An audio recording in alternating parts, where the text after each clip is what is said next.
إلهي اغفر لنا بنيل مطالب منا ودفع مضرات عنا بأهل البدر يا الله. السلام عليكم ورحمة الله وبركاته. சபைக்குரிய முஃமினீன்களே, இன்றைய நாள் புனிதமான ரமதான் மாதத்தினுடைய 18ஆம் நாள். இஸ்லாமிய வரலாற்றிலே ஹிஜ்ரி 2ஆம் ஆண்டு 17ஆம் நாள் வெள்ளிக்கிழமை காலை அந்த வருஷத்தில் தான் நோன்பே கடமையாக்கப்பட்டது. ஹிஜ்ரி 2 தான் நோன்பு கடமையாக்கப்பட்டுச்சு. அந்த ஹிஜ்ரி ரமதான் மாதம் 17ஆம் நாள் அதிகாலை சூரிய உதயத்திற்கு பின்னாலே ஒரு 4 மணி நேரம் நடந்த ஒரு யுத்தம் தான் பத்ருடைய யுத்தம்.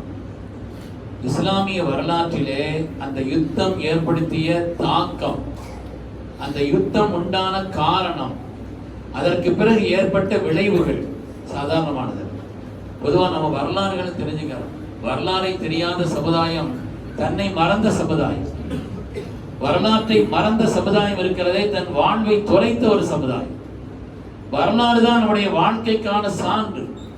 இந்த உலகத்தில் நாம் வாழ்ந்ததற்கான சான்றே வரலாறுகள் தான்.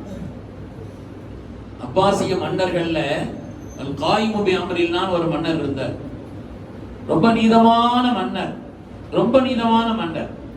அவருடைய ஆட்சியில யாருக்கும் எங்கும் அநீதி செய்யப்பட்டு விடக்கூடாது என்பதில் ரொம்ப கவனமா இருந்த ஆள்.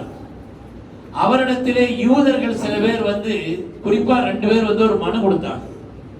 ஹைபருடைய யுத்தத்தின் பொழுது நபிகள் நாயகம் ஸல்லல்லாஹு அலைஹி வஸல்லம் அவர்களுக்கு நாங்கள் பல வகையில் உதவியாக இருந்தோம். அதன் காரணத்தினால் ஹைபருடைய ஒரு நிலத்தை அவர்கள் எங்களுக்கு எழுதி தந்தார்கள். எங்களிடத்திலே ஜிஸியா வாங்கக்கூடாது என்றும் அவர்கள் ஒரு ஒப்பந்தம் செய்திருக்கிறார்கள் அப்படின்னு ஒரு மனுவை கொண்டு கொடுத்தாங்க. அவர் பார்க்கிறார், ஸல்லல்லாஹு அலைஹி வஸல்லம் சொல்லியிருக்கிறாங்கன்னு சொல்லும் பொழுது அவங்களுடைய காரியத்தை நிலைநிறுத்துவதில் நாம் கவனம் செலுத்த வேண்டுமே என்று அன்றைய காலகட்டத்திலே வரலாற்றினுடைய அந்த அறிவிலே மிகப்பெரிய தேர்ச்சி பெற்ற ஹதீப் அபூபக்கர் பகதாதி அப்படின்னு ஒரு ஆள். ஹதீப் சுருக்கம் வச்சுக்கிறோம். அந்த ஹதீப் அபூபக்கர் பகதாதி அந்த வரலாற்றில் ரொம்ப தேர்ச்சி பெற்ற ஆள். எந்த அளவுக்கு தேர்ச்சின்னா, அவருக்கு ஆர்வம் ஏற்பட்டதுக்கான காரணம் மக்காவில் முக்கர்ரமால உட்கார்ந்து 14 வருஷங்கள் ஜம்சம் தண்ணிய இந்த ஒரு நியத்துல குடிச்சார். அல்லாஹ், நான் ஆதாரபூர்வமான வரலாறுகளை எழுத வேண்டும் சொல்லி நியத்துல குடிச்சவர். அவ்வளவு ஆதாரபூர்வமான வரலாறுகளை தொகுத்தவர். இந்த காயிமு பில்லா இருக்கிறாரு, இவரிடத்தை இப்படி ஒரு மனு வந்த உடனே அந்த மனுவை அவற்றை அனுப்புறார். இத வரலாறுகளை பத்தி நல்லா தெரிஞ்சாலும், அதனால இது சம்பந்தப்பட்ட விஷயத்தை ஆய்வு செய்து அதனுடைய அறிக்கை எனக்கு தாக்கல் செய்யணும்னு சொன்னார். அவர் அது எல்லாத்தையும் பார்த்துட்டு அவர் சொன்னார், இது பூரா போலி தஸ்தாவேஜுகள், இதுல ஒன்றும் செய்தி இல்லை, அவங்க சும்மா எழுதி தந்திருக்கிறாங்க அப்படின்னு சொல்லி சொன்னார். இந்த யூதர்கள் கூப்பிட்டு 2வது பண்ணும் பொழுது அவங்க சொன்னாங்களாம், இது போலி எல்லாம் இல்ல, எங்களுடைய இந்த செய்திக்கு 2 சஹாபாக்கள் சாட்சி கையெழுத்து போட்டிருக்கிறார்கள். ஒரு ஆள் சஅத் இப்னு முஆத், இன்னொரு ஆள் அபூ சுஃபியான். இந்த 2 பேரும் ரலியல்லாஹு அன்ஹுமா எங்களுக்கு ஆதாரமாக, ஸல்லல்லாஹு அலைஹி வஸல்லம் சொன்ன செய்திக்கு ஆதாரமா இந்த 2 பேரும் கையெழுத்து போட்டிருக்கிறாங்க. மன்னர் பதறிட்டார். ஆஹா, ஸல்லல்லாஹு அலைஹி வஸல்லம் சொன்ன செய்தி ஒரு பக்கம், 2 சஹாபாக்கள் வேற சாட்சி கையெழுத்து போட்டிருக்கிறாங்கன்னு சொன்னா அதை நம்ம சும்மா சாதாரணமா எடுக்க முடியாது. அதனால இதை நீங்க கொஞ்சம் தீவிரமா இது விஷயத்துல கொஞ்சம் கவனம் செலுத்தி இதனுடைய உண்மை தன்மையை கொஞ்சம் ஆய்வு செய்து பார்த்து அவசரப்படாம எனக்கு நிதானமா அதை பற்றி தெளிவு தாங்கன்னு சொல்லி அந்த ஹதீவடத்திலே கொடுக்கிறார். ஹதீப் அது சம்பந்தப்பட்ட விஷயங்கள்னா ரொம்ப தெளிவா இது எல்லாம் ஏன் போலி தஸ்தாவேஜ் என்பதற்கான எல்லா ஆதாரத்தையும் தொகுத்து எழுதிட்டார். எழுதும்போது அவர் செய்தி எழுதினார், ஹைபர் யுத்தம் நடந்தது ஹிஜ்ரி 7. ஹைபர் யுத்தம் நடந்தது ஹிஜ்ரி 7. 2 பேர் சாட்சி கையெழுத்து போட்டிருக்கிறதா இவர்கள் சொல்லி இருக்கிறார்கள். அதுல ஒரு ஆள் சஅத் இப்னு முஆத். சஅத் இப்னு முஆத் வஃபாத் ஆனது ஹிஜ்ரி 4. சஅத் இப்னு முஆத் வஃபாத் ஆனது ஹிஜ்ரி 4. இன்னொரு சாட்சியாளர் அதற்கு அபூ சுஃபியான்.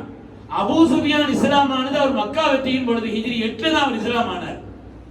எனவே இந்த 2 சாட்சிகளும் பொய் சாட்சி என்று சொல்லி அதற்கு பிறகு அவங்களுக்கு அதை கூப்பிட்டு தண்டனை கொடுக்கப்பட்டது, தண்டிக்கப்பட்டார்கள் இருக்கிறது. எது சொல்ல வர்றேன்னா, இந்த வரலாறுகள் தெரியலன்னு வைங்க. இந்த வரலாறுகள் தெரியலன்னா சொல்லுதுன்னு நம்பிக்கிட்டு போக முடியும்.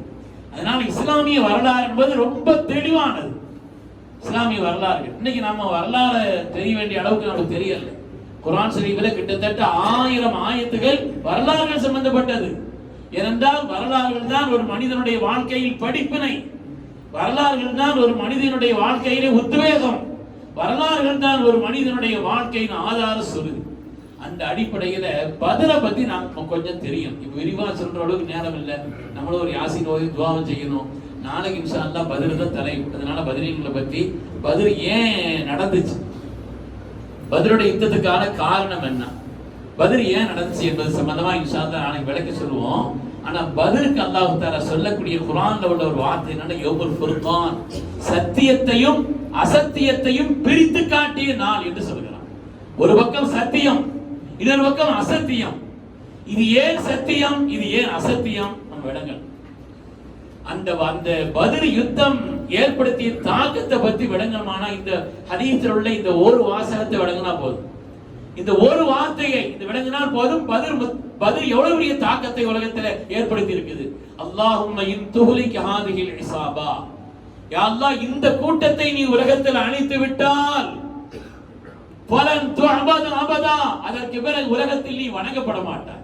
அல்லாஹ் சொல்றதுக்கு ஆள் இருக்காதுன்னா இந்த வார்த்தை ஸல்லல்லாஹு அலைஹி வஸல்லம் எவ்வளவு அதனுடைய முக்கியத்துவத்தை உணர்ந்துட்டு தான் இது சொல்லியிருப்பாங்க. அதாவது உலகத்தில் இவர்கள் இல்லாவிட்டால் அப்படின்னு ஒரு நூலே இருக்குது. இவங்க இல்லாட்டா, அபூ அலி சீனா என்பவர் இல்லாவிட்டால் மருத்துவ உலகம் இன்றைய முன்னேற்றத்தை கண்டிருக்காது. அது மாதிரி விஞ்ஞான யுகத்தை பொறுத்தவரையிலே அவர் பேர் இல்ல பழைய மைக்கேல் எடிசன்,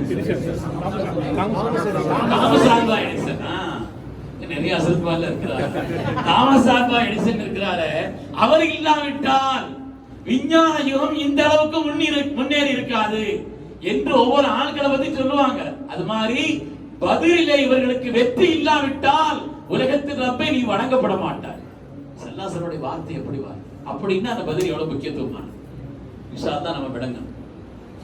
கொஞ்சம் விளக்கி சொல்றதுக்கு நாளைக்கு ஒரு மணி நேரம் சம்பந்தப்பட்டதை பெண்களுக்கும் சொல்ல வேண்டியிருக்கு, நம்மளோட விளங்க வேண்டியது காரணத்தினால இன்ஷா அல்லாஹ் பத்ரை பத்தி நம்ம விளக்கிடுவோம். அது ஈமானுக்கு உண்டான வெற்றி, சத்தியத்தினுடைய வெற்றி, உண்மையினுடைய வெற்றி, அல்லாஹ்வின் புறத்திலிருந்து கிடைக்க பெற்ற வெற்றி. பத்ர்ல என்னென்ன வெற்றி கிடைச்சிச்சு ஒரு லிஸ்ட் இருக்குது. வலகத் நஸரக்கும் அல்லாஹு பி பத்ரின், அல்லாஹ் பத்ரிலே உங்களுக்கு வெற்றியை தந்தான் என்று அல்லாஹ் சொல்கிறான். என்னென்ன வெற்றி, ஒரே ஒரு வெற்றி சொல்லட்டா நாளைக்கு பார்த்துக்கோ. ஒரே ஒரு வெற்றி பத்ர்ல வெற்றியில ஒரே ஒரு வெற்றி என்னன்னு சொன்னா, அந்த பத்ரீன்களை பூரா அல்லாஹ் தூங்க வச்சான். தூங்குனா வெற்றியா? படைகளில் தூங்கியவன் வெற்றி இழந்தான்னு சொல்லுவாங்க. ஆனா இங்க அப்படி இல்லை. யாருக்கா தூக்கம் வருமா? ஒரு 4 பேர் உங்களை தேடி வந்திருக்கிறாங்கன்னு சொல்லி யாராவது தேடி வந்தாங்கன்னு தூங்கமா வீட்டுல இங்கிருந்து அங்கிருந்து ஒரு மாதிரியா ஒரு வித்தியாசமா இருக்கிறான்னு சொன்னா தூக்கம் வருமா? படைக்களத்துல போய் நிக்கிறாங்க. அல்லாஹ் தஆலா இது யஸீகுமுன் நுஆஸ் அமானத்தன், உங்களுக்கு டென்ஷன் இல்லாம இருக்கிறதுக்காக, அமைதிக்காக அவர்களுக்கு நாம் தூக்கத்தை கொடுத்தோம்.